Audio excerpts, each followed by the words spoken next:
Hi, my name is Buddy Watson. I'm a recruiter for the Navy here in Los Angeles, California. But tap dancing is my passion, and this is my story. Growing up, it was always my dream to be a filmmaker. There was just something about the magic of movies that could bring a story to life and make anything imaginable a possibility. Not being able to afford film school, I decided to enlist in the Navy so I could save money and use the GI Bill to get my degree. My first few years in the Navy didn't afford me too many opportunities to enhance my creative side. I was stationed on a submarine in San Diego and sent on deployment to the Western Pacific. Though I got to experience many different cultures and see different parts of the world, there was still something missing from my life. I used my spare time to broaden my knowledge of classic films. By the end of the deployment, I had worked my way through nearly every movie and TV show I owned. There was only one DVD I had left, and it was a movie I heard was a must-see, but I wasn't really into musicals. Figured I'd give it a shot since I had nothing better to do, and what I didn't realize was that I was about to have one of my most life-changing experiences. Singing in the Rain. After watching Gene Kelly dance so gracefully across the screen, and especially after Donald O'Connor's integration of rhythm and comedy in his Make 'em Laugh routine, I had been bitten by the bug. It took me a few weeks to locate a studio in San Diego, but soon I had arrived to my first class in a pair of tennis shoes. I was introduced to a time step, and after that I ran out and bought my first pair of taps. I spent the rest of the afternoon trying to mimic what I saw in Singing in the Rain. It wasn't quite so easy, but it was a whole lot of fun, and I just couldn't stop dancing. Within a few weeks they already had me performing, though I can't say too much for that performance.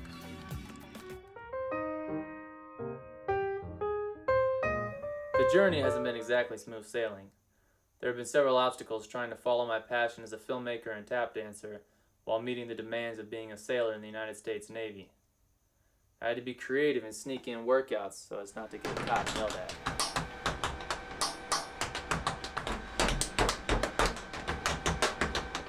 Generating noise isn't necessarily the mission of an undercover submarine after all.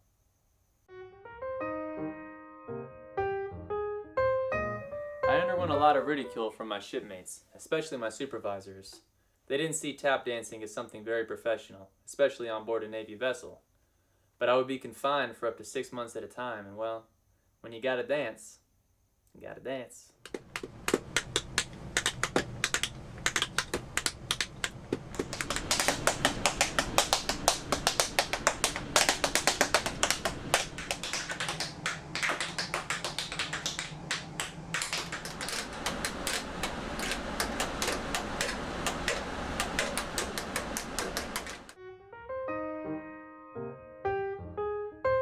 Here's where my story gets a little interesting.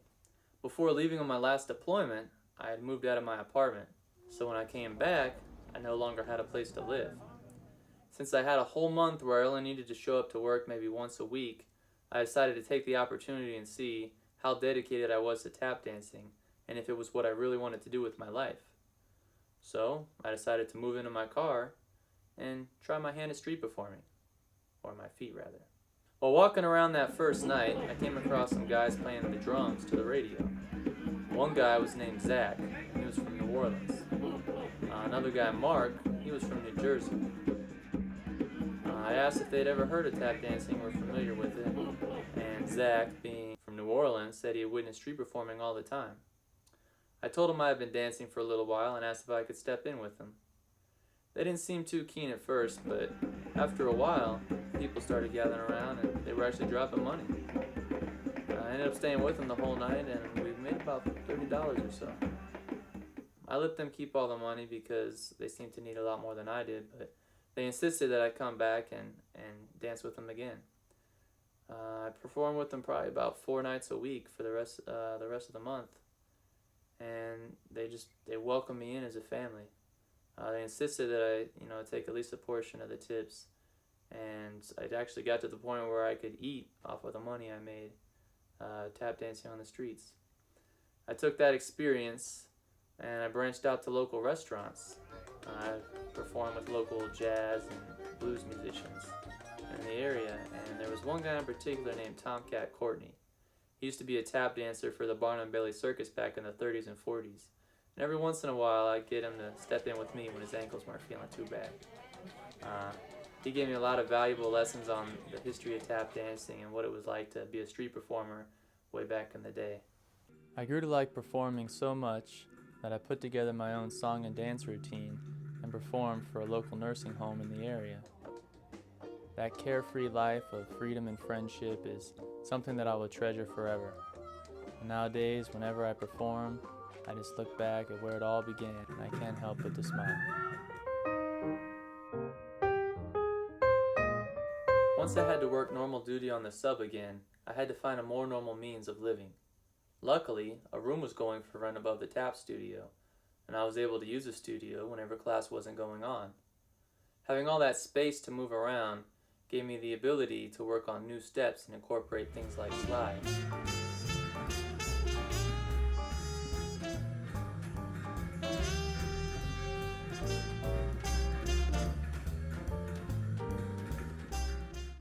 When I was up for orders to shore duty, I had the option of coming to LA.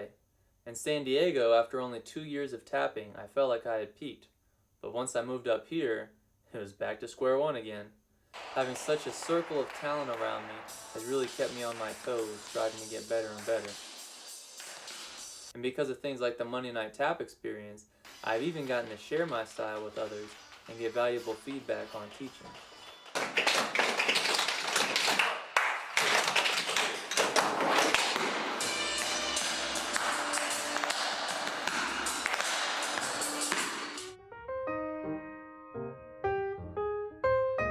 As tap isn't too big in San Diego, I didn't have a whole lot of personal influences to develop my style or steps. Before moving to LA, my style was almost completely derived from clips I found on YouTube. Now that I have a multitude of influences around me in person, a lot comes from them. That's such a hard question to answer. I admire everyone who has spoken through a pair of taps so much that it's impossible to pick just one. If I had to pick one for tap alone, it would probably be Gregory Hines. His style is so swinging and syncopated. He just makes it look so cool. But as an overall entertainer, I think I would have to pick Sammy Davis Jr. That man made such headway in the entertainment industry, and he was just a master at everything. I believe so.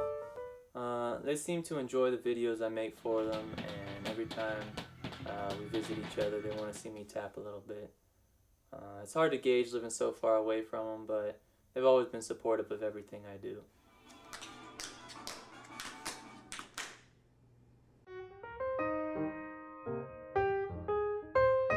I see the tap community growing larger every day, and that excites me a lot.